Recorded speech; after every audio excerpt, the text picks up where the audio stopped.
Assalamualaikum warahmatullahi wabarakatuh. Waalaikumsalam warahmatullahi wabarakatuh. Berkabus pembelajaran Bismillahirrahmanirrahim. Rabbi zidni ilman warzuqni fahman amin. Bagaimana kabarnya anak? Sehat? Baik. Nah, siapa yang masuk? Siapa? Ustaz sama Arif. Sakit. Ya. Kalian anak, mari kita baca doa Fatihah. Mudah-mudahan teman kita yang sakit bisa sembuh sehingga bisa masuk sekolah seperti sedia kala. Al-Fatihah. A'udzubillahi minasyaitonir rajim. Bismillahirrahmanirrahim. Alhamdulillahirabbil alamin. Arrahmanirrahim. Maliki yaumiddin. Iyyaka na'budu wa iyyaka nasta'in. Ihdinas siratal mustaqim. Siratal ladzina an'amta 'alaihim ghairil maghdubi 'alaihim waladdallin. Rabbighfirli wa liwalidayya amin. Ya, terima kasih ya. Baik anak-anak sekalian, sebelum kita ke pelajaran yang akan Bapak ajarkan, perlu kita ketahui bahwasanya kita hidup di dunia ini sebagai manusia yang mana harus mempunyai adab atau tata krama atau yang kedepannya dikatakan dengan akhlak. Akhlak itu ada dua, akhlak yang tercela, akhlak yang terpuji. Ada mahmudah, ada mahmud. Ya, jadi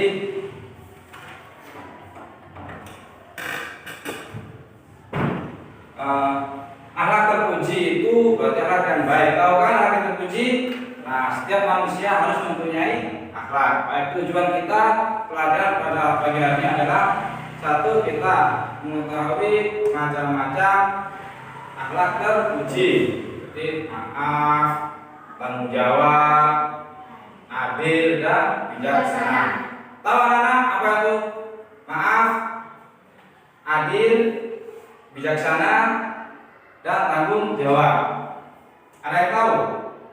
Apa itu adil? Apa itu pemaaf? Apa itu yang tanggung jawab? Ataupun yang namanya bijaksana? Ada yang tahu? Ada. Baik, Bapak akan menjelaskan di mana sifat yang pertama tentang akhlak yang terpuji adalah pemaaf. Kita sebagai umat manusia Allah itu memang kita harus mempunyai sifat pemaaf. Jadi sikap pemaaf itu adalah sikap yang ada pada manusia, di mana kita harus memaafkan. Memang diharuskan untuk memaafkan kesalahan setiap orang tanpa ada rasa benci ataupun rasa dendam. Bila ada teman yang punya salah pada kita, jadi kita harus memaafkan. Minta maaf. Misalnya Selamat punya salah sama Adam. Selamat jadi syukur sama Adam. Saya minta maaf karena kemarin saya telah buat salah pada sampean. Adam memang harus memaafkan tanpa rasa dendam. Nanti dia harus maafkan. Awas nanti ulangi. Saya hadam dengan ajaran. Ya jangan. Kalau kita punya sifat maaf itu kita harus memaafkan yang ikhlas tanpa ada rasa dendam ataupun benci. Ya. Yang nomor dua yaitu tanggung jawab. Tanggung jawab adalah sikap yang mana kita harus memikul beban, ya, dimana yang diberikan tanggung jawab oleh seorang menjawab.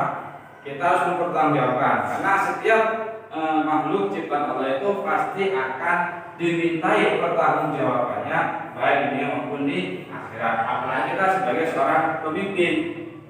Nah, ya, tanggung jawab.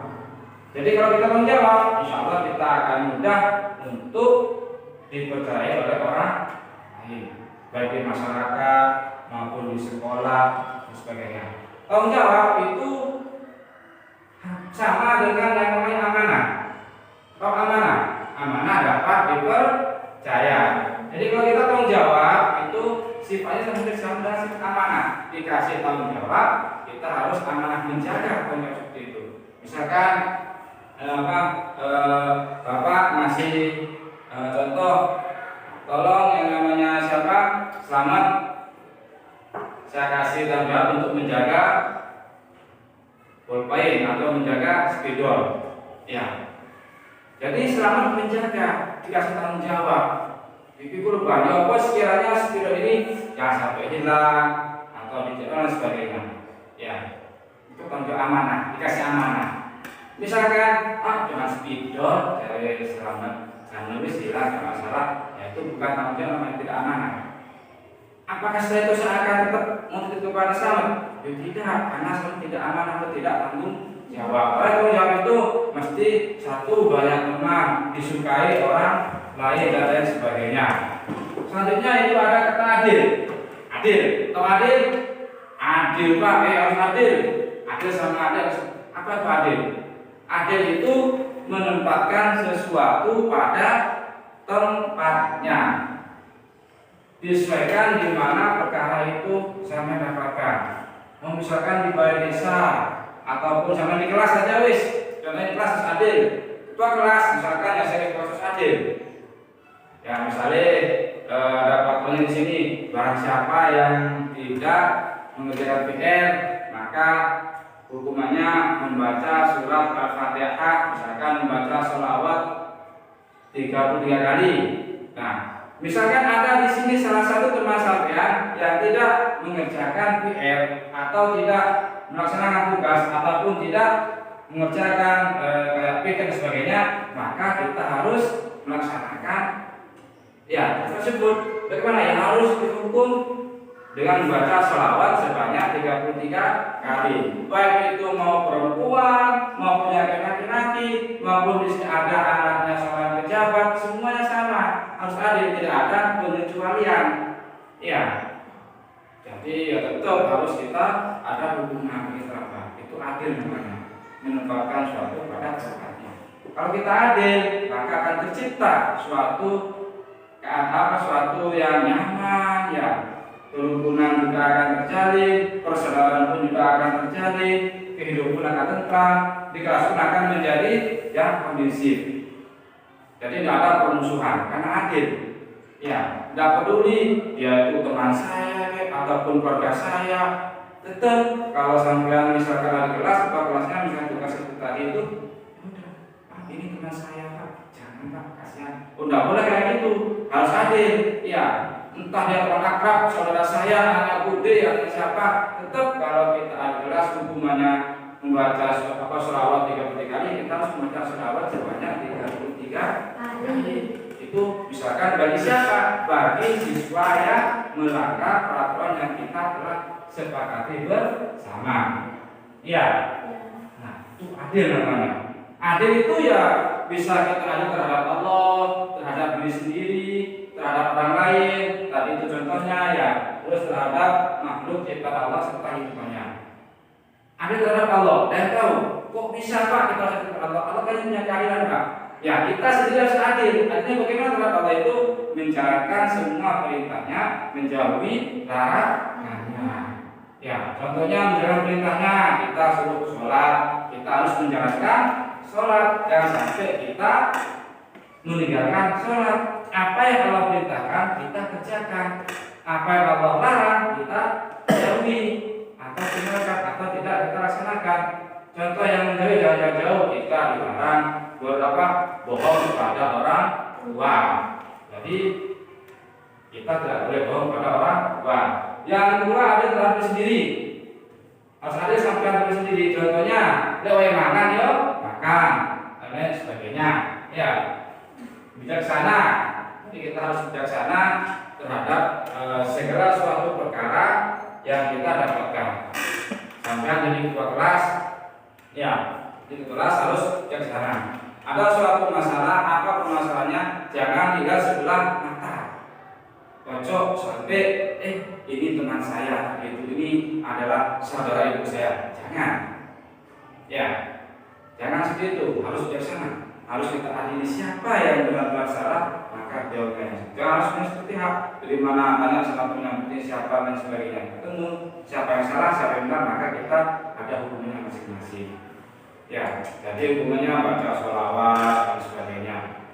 Ya, itu ada yang mau ditanyakan? Ya, silakan.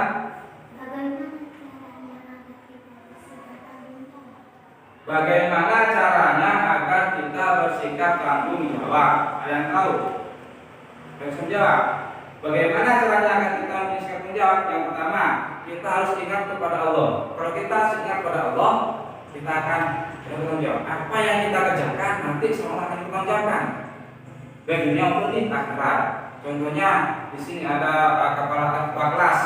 Nanti akan kita jawabkan. Subhan, bagaimana sembahyang di kelas 6? Kalau di HP akan kita jawabkan. Itu ya. Salah satunya bagaimana caranya kita harus ingat kepada Allah. Tidak boleh pandang dulu siapa teman, siapa saudara sebagainya, tidak boleh. Harus semua dikatakan. Nah, terus ada lagi? Nah, terus. Berlaku adil kepada diri sendiri. Contoh berlaku adil terhadap diri sendiri. Jelas kita harus berlaku adil terhadap diri sendiri. Contohnya kita tidak boleh menyakiti diri sendiri. Kayak tato, nggak boleh. Tato itu menyakiti diri sendiri. Ya, beda ya, tato itu yang pertama bicara positif nggak boleh. Lagi yang boleh tato di tempat wudhu, misalkan tempat anggota wudhu kan tidak terkena air, maka tidak bisa wudhu dan tidak sah sholatnya. Makanya tidak boleh. Karena tato itu menyakiti diri sendiri. Loh, tato itu mau mabukkan tidak boleh. Minum narkoba pun tidak boleh. Minuman keras tidak boleh karena merusak diri sendiri, sampai menyakiti diri sendiri. Itu tidak adil. Yang adil bagaimana? Oh, perut sudah tiup-tiup, berarti kita harus makan dan sebagainya. Menjaga tubuh agar tidak sakit. Ojo bisa sakiti, berarti sama tidak adil. Ya, itu adil terhadap diri sendiri. Ada lagi? Ya. Apa manfaat sikap tanggung jawab? Manfaat sikap tanggung jawab. Satu, akan dihargai dan dihormati oleh orang lain. Ya, banyak teman. Kalau kita tanggung jawab, kita akan dihargai. Banyak orang percaya pada kita. Teman kita banyak. Ya, baik di masyarakat, di sekolah maupun di luar sekolah dan sebagainya. Tuh. Lagi yang ditanyakan? Ya. Apa perilaku adil? Hikmah berperilaku adil. Yang pertama jelas kita banyak teman. Ya. Disukai oleh Allah, ya kan, mendapat kepercayaan dari orang-orang, kehidupan kita baik di masyarakat maupun di sekolah akan tenang, tentram dan lain sebagainya. Itu manfaatnya kalau berlaku adil. Jadi kita tenang, tidur bisa tenang dan lain sebagainya. Kalau kita adil terhadap seluruh manusia ataupun terhadap ciptaan Allah Taala. Ada pertanyaan lagi? Tidak ada, paham ya? Kalau paham sama Pak Guru ini ada soal sampai langsung Pak kelompok ya. Silakan di dua kelompok. Siapa ada di sini? Ya. Silakan jaga kelompoknya.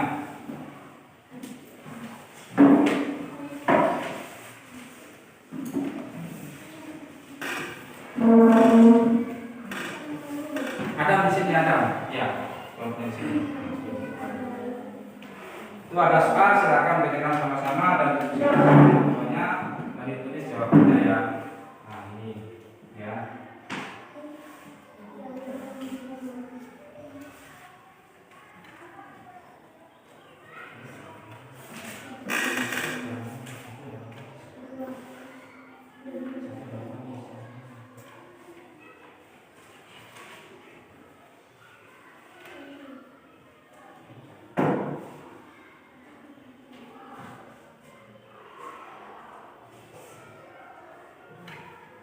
Sudah?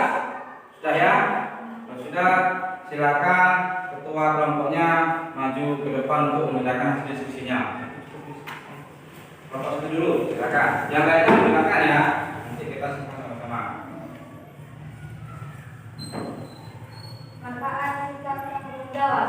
Satu, lebih dihargai dan dihormati. Ya. Ya. Di kelompok 2.